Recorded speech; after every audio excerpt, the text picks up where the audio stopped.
এখন আমরা দেখব কম্পালসারি কোটিং অফ প্যান কোন কোন ক্ষেত্রে প্যান কোট করা বাধ্যতামূলক। Sale or purchase of a motor vehicle other than two wheeler ছাড়া অন্য যে কোনো মোটর ভেহিকেল কেনা বা বিক্রির ক্ষেত্রে কিন্তু প্যান প্রয়োজন। অল সাচ ট্রানজাকশনস, কত টাকা দাম বা কোথা থেকে কেনা হচ্ছে কোনো জরুরি নয়, কেনা বেচা হলেই সেই ক্ষেত্রে প্যান জরুরি। ওপেনিং অ্যান্ড ব্যাংক অ্যাকাউন্ট, যে কোনো ধরনের ব্যাংক অ্যাকাউন্ট যদি খোলা হয় সেখানে কিন্তু যত টাকা দিয়ে ব্যাংক অ্যাকাউন্ট খোলা হোক না কেন সেখানে কিন্তু তোমার প্যান লাগবে, প্যান জরুরি। Opening of A demat account, সেই ক্ষেত্রেও তোমার প্যান জরুরি যে কোনো ট্রানজ্যাকশানসের জন্য। হোটেলে বা রেস্টুরেন্টে যদি 50,000 টাকার বেশি বিল একসাথে পে করতে হয় তাহলে প্যান সাবমিট করতে হয়।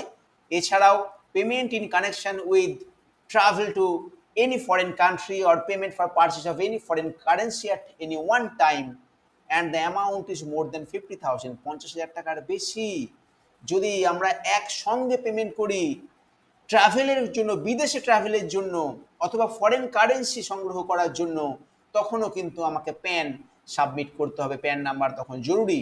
Payment to a mutual fund for purchase of its units, mutual ফান্ডের ইউনিট কেনার জন্য আমি যদি 50,000 টাকা বেশি যদি পেমেন্ট করি তাহলে তখন আমাকে প্যান সাবমিট করতে হবে বা প্যান উল্লেখ করতে হবে।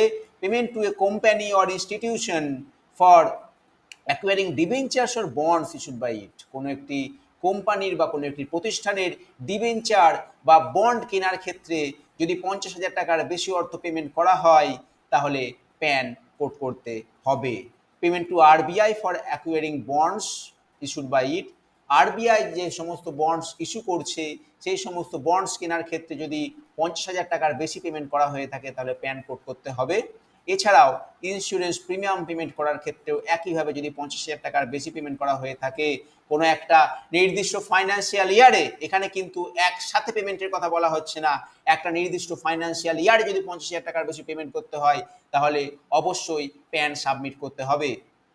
Sale or purchase by any person of shares of a company not listed in a recognized stock exchange, recognized stock exchange যে সমস্ত শেয়ারগুলো লিস্টেড নেই, recognized stock exchange মানে Bombay stock exchange, national stock exchange, এখানে যে সমস্ত শেয়ারগুলো লিস্টেড নেই এদের যদি কেনা বা বিক্রি করা হয় সেই ক্ষেত্রে যদি 1,00,000 টাকার বেশি টাকার লেনদেন হয়ে থাকে প্রতি ট্রানজাকশানে তখন আমাকে প্যান উল্লেখ করতেই হবে।